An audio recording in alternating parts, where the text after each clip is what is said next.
Hi, hello, வணக்கம் நண்பா. ஒரு சிம்பிள் மேட்டர், ஆனால் ரொம்ப நேர்மையானது, உண்மையானதும் கூட. துபாய் மாநகர ஸ்தாபகர் ஷேக் ரஷீதியை ஒரு தடவை உங்களுடைய நாட்டினுடைய வருங்காலம் எப்படி இருக்கும் என்று கேட்டதற்கு, என்ன இருக்கு, எங்கள் தாத்தா ஒரு ஒட்டகம் மேலே பிரயாணம் செய்தார், எங்கள் அப்பாவும் ஒட்டகம் மேலே தான் பிரயாணம் செய்தார், நான் பெஞ்சு காரில் பயணிக்கிறேன், என் மகன் லேண்ட் ரோவர், என்னுடைய பேரன் அதைவிட மதிக்கத்தக்க காஸ்ட்லி கார் உபயோகிக்கலாம். ஆனால் என் கொள்ளு பேரன் மட்டும் மீண்டும் ஒட்டகத்தை மேலே சுவாரி செய்ய வேண்டிய நிலைமை வரலாம்.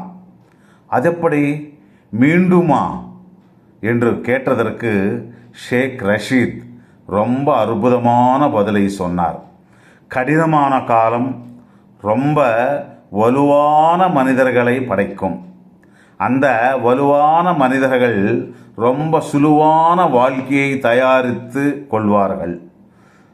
அந்த சுகமான சுனாயாசமான காலம் ரொம்ப பலகீனமான மனிதர்களை படைக்கும்.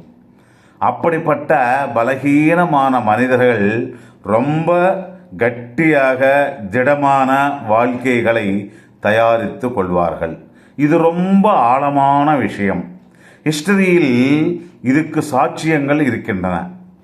ஈஜிப்சியன் காலத்திலும், குப்தர்கள் காலத்திலும், இல்லை பிரிட்டிஷ் காலத்திலும் எத்தனையோ சாம்ராஜ்யங்கள் உருவாக்கப்பட்டன.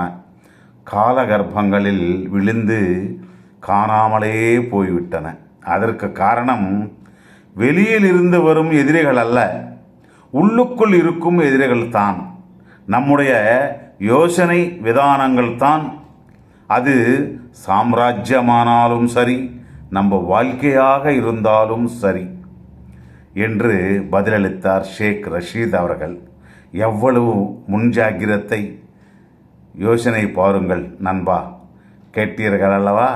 மீண்டும் நாளை ஒரு நல்ல வீடியோவுடன் சந்திப்போம். நன்றி, வணக்கம்.